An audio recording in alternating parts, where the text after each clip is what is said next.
ہندی ہیں ہم، وطن ہے ہندوستان ہمارا۔ اس لیے اور ایک اور بات، آپ پڑھے لکھے لوگ بیٹھے اشارے کی زبان میں، آپ کسی بھی علاقے میں چلے جائیے، ہر اسٹیٹ کا موسم الگ، کرناٹکا چلے جائیے وہاں کا موسم الگ، نینی تال چلے جائیے وہاں کا موسم الگ، بامبے چلے جائیے وہاں کا موسم الگ، اور اترانچل چلے جائیے وہاں کا موسم الگ، اجمیر چلے جائیے وہاں کا موسم الگ۔ کیوں؟ اس لیے آپ پوری اس سے ہٹ کر، انڈیا سے ہٹ کر جائزہ لیجئے، کہیں صرف برف ہے، کہیں صرف پہاڑ ہے، کہیں صرف سمندر ہے، مگر آؤ ہندوستان میں اس نور کی جلوہ گری دیکھو، اس نور کا فیضان دیکھو۔ یہ نور آیا تو ہر موسم پہلے ہندوستان میں آیا، اب ہر موسم ہندوستان میں، اسی لیے کہا سارے جہاں سے اچھا ہندوستان ہمارا، ہم بلبلیں ہیں اس کی یہ گلستاں ہمارا۔ قلندر لاہوری بے وقوف نہیں تھے، اب بڑی تیزی کے ساتھ اب آئیے، یہ نور آ گیا، مگر ایک بات میں بتاؤں، پہلے میں نے بتایا تھا کہ پہلے آیت میں نور کا ذکر ہے، پھر کتاب کا ذکر ہے۔ اس کا مطلب یہ ہے کہ پہلے معلم آتا ہے، بعد میں کتاب آتی ہے، پہلے ٹیچر آتا ہے، بعد میں اسٹوڈنٹ آتا ہے، پہلے کتاب آتی ہے، پڑھانے والا بعد میں آتا ہے۔ اتنا پڑھایا، اتنا پڑھایا، اتنا پڑھایا، اتنا سمجھایا، 1,24,000 صحابہ کو ساتھ کر دیا، سمجھاتے رہے، شہید ہو گئے، سمجھاتے رہے، شہید ہو گئے، قربان ہو گئے، اور سرکار نے یہ کرم فرمایا اپنی امت پر کہ جاتے جاتے فرمایا اس قرآن کو میں لے کر آیا ہوں، یہ قرآن میرے سینے پر نازل ہوا، میری زبان پر نازل ہوا، مگر اس کی حفاظت کے لیے میں تمہیں علی دے کر جا رہا ہوں، میں تمہیں حسین دے کر جا رہا ہوں، میں تمہیں حسن دے کر جا رہا ہوں۔ میں اس حدیث کو جب پڑھ رہا تھا میرے ذہن میں ایک بات آتی ہے، اے اللہ کے رسول، صدیق کا کوئی جواب نہیں، فاروق کا کوئی جواب نہیں، عمر کا کوئی جواب نہیں، عثمان کا کوئی جواب نہیں، آپ کا ایک ایک صحابی اپنی جگہ آفتاب ہے، مہتاب ہے، مگر یا رسول اللہ آپ نے جب کہا یہ قرآن اور اب اہل بیت دے کر جا رہا ہوں، قرآن کے ساتھ اہل بیت، اہل بیت کے ساتھ قرآن، کیا یا رسول اللہ آپ نے صدیق کے بارے میں کیوں نہیں کہا، آپ نے فاروق کے بارے میں کیوں نہیں کہا، آپ نے عثمان کے بارے میں کیوں نہیں کہا، یہ کیوں نہیں کہا؟ میں صحابہ دے کر جا رہا ہوں۔ صدیق کا جواب ہے نہیں، صدیق کی صداقت کا کوئی جواب نہیں، ان کا جواب کیسے ہوگا؟ ان سے تو سرکار نے فرمایا یا ابا بکر لم یعرفنی حقیقتاً غیر ربی، اے ابو بکر میری حقیقت کو میرے رب کے سوا کوئی نہیں جان سکتا۔ ابو بکر جیسا صحابی مگر قرآن کا ساتھی نہیں بنایا۔ میں نے استاد محترم سے پوچھا، اے میرے استاد محترم یہ بتائیے 1,24,000 صحابہ قرآن کا ساتھی کسی کو نہیں بنایا، لیکن جب قرآن کا ساتھی بنانے کی بات آئی فرمایا یہ اہل بیت قرآن کے ساتھ ہے، قرآن اہل بیت کے ساتھ ہے۔ یعنی کیا مطلب؟ اگر تم کو قرآن سمجھ میں نہ آئے تو علی سمجھائیں گے، اگر قرآن سمجھ میں نہ آئے تو تمہیں فاطمہ سمجھائیں گی، اگر قرآن سمجھ میں نہ آئے، اگر یزید کی سمجھ میں میدان کارزار میں قرآن نہیں آئے گا یہ حسین ابن علی سمجھائیں گے۔ اسی لیے صحابی کب تک؟ صحابی کہتے کسے ہیں؟ صحابی بنتا کیسے ہے؟ صحابی بنتا ہے حضور کی نظر سے، ایمان کی حالت میں حضور کے سامنے کلمہ پڑھا اور ایمان ہی کی حالت میں انتقال ہو گیا وہ صحابی۔ مگر مجھے بتاؤ صحابی کب تک؟ جب تک حضور بظاہر ہماری آنکھوں کے سامنے، جبھی تک تو صحابی رہے گا۔ توجہ چاہوں گا، آل رسول کو قرآن کے ساتھ جوڑنے کا نقطہ میری سمجھ میں جب آیا، یا رسول اللہ صحابہ کو قرآن کا ساتھی نہیں بنایا، اس لیے کہ صحابہ حضور کے زمانے تک اور حضور کے بعد، اب جو صحابہ کو دیکھے وہ تابعی، جو تابعی کو دیکھے تبع تابعی، اب آل رسول کا معاملہ الگ۔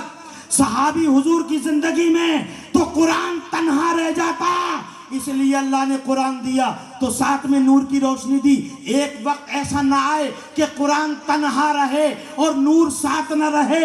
اگر صحابہ کو قرآن کا ساتھی بنایا جاتا تو صحابہ جاتے رہتے، قرآن کی میت ختم ہو جاتی، قرآن کا ساتھ ختم ہو جاتا۔ اسی لیے صحابی حضور کے زمانے تک اور آل رسول قیامت تک، آل رسول قیامت تک۔ اب اگر تمہیں قرآن سمجھ میں نہ آئے تو دھرتی پر لیٹا ہوا کلندر خواجہ اجمیری سمجھائیں گے, محبوب الہی سمجھائیں گے, قطب الاقطاب سمجھائیں گے, مخدوم سمنا سمجھائیں گے. ابھی مولانا مقبول مصباحی صاحب نے حضرت مخدوم الاولیاء حضرت سیدنا اعلیٰ حضرت اشرفی میاں کے حوالے سے بڑی پیاری بات کہی تھی. جب میں مراد آباد سے چلا تھا تو ذہن میں کچھ اور تھا, لیکن یہاں کے میری روشی بدل گئی. میں آپ کو آج اس اسٹیج پر غوث کا بیٹا بیٹھا ہوا ہے, میں آج اس کی فضیلت آپ کو ہندوستان کے حوالے سے بتانا چاہتا ہوں کہ اشرف ملت جس کی اولاد ہے, اس کی اولاد کے باپ کا کوئی جواب نہیں, نانا کا کوئی جواب نہیں. اور آؤ سنو, ہندوستان میں سب سے پہلا مسلمان, سب سے پہلا صحابی نام بتاؤ, کون ہے سب سے پہلا صحابی؟ پنجاب کے علاقے میں گاؤں ہے بٹنڈا, سنا ہے آپ حضرت؟ معذرت کے ساتھ صرف 1 منٹ لوں گا. بٹنڈا میں حضرت بابا رتن ہندی, میں ولیوں میں فرق نہیں کر رہا ہوں, ہر ولی اپنی جگہ لاجواب, خواجہ ہند کا اپنی جگہ کوئی جواب نہیں, مگر اللہ نے میرے مخدوم اشرف کو وہ شان امتیازی عطا فرمائی. اس وقت موجودہ سارے اولیاء ولی ہیں اور مخدوم اشرف تابعی ہیں, اس لیے کہ صحابی کو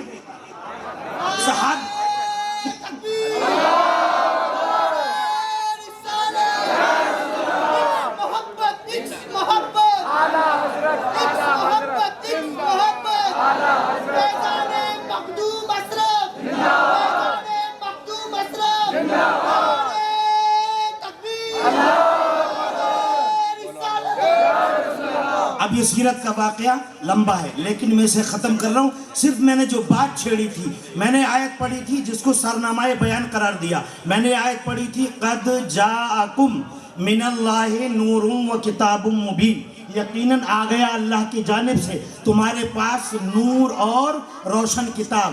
یعنی کتاب کو اندھیرے میں مت پڑھنا, نور مصطفیٰ چاہیے.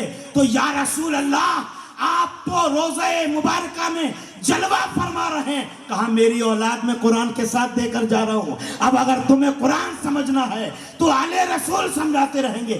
اجمیر میں دیکھو آل رسول, دلی میں دیکھو آل رسول, اور کچھوچے میں دیکھو آل رسول. اس لیے صحابہ کا ساتھ قرآن کا ساتھی بنایا کہ قرآن اب کسی دور میں تنہا نہیں ہوگا, ہر دور میں آل رسول قرآن سے متعلق ہوں گے. تو مخدوم پاک سلطان الاولیاء کے ساتھ ساتھ تابعی ہیں, اور تابعی اس کو کہتے ہیں جو صحابی کو دیکھتا ہے, جو صحابی کا دیدار کرتا ہے. تو بابا رتن ہندی کا دیدار میرے مخدوم اشرف نے کیا تھا, بٹنڈا جا کر کیا تھا. اور سنو, علماء کی توجہ چاہوں گا اور آپ کی بھی توجہ چاہوں گا کہ بابا رتن ہندی کی نماز جنازہ بھی میرے مخدوم نے پڑھائی ہے, میرے مخدوم نے پڑھائی ہے.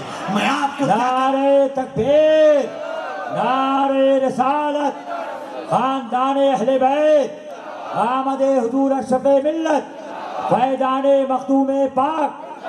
اس لیے جن لوگوں نے قرآن کو چھوڑا, آل رسول کو پکڑا, وہ بھی گئے, اور جنہوں نے صرف آل رسول کو پکڑا, قرآن کو چھوڑا, وہ بھی ختم. اور جنہوں نے قرآن کو پکڑا, آل رسول کو چھوڑا, وہ بھی ختم. کیا مطلب؟ سرکار فرماتے ایک ہاتھ میں قرآن اور ایک ہاتھ میں دامن غوث اعظم, ایک ہاتھ میں دامن اہل بیت. اس لیے میرے دوستو, اب آپ کو اسی نیت سے سننا ہے کہ ہم نور والے کے جلسے میں, نور کے مہینے میں, نور کے بیٹے کی زبانی نور کا بیان سنیں گے. میں سو جاؤں یا مصطفیٰ کہتے کہتے کھلے آنکھ سر دے. اللہ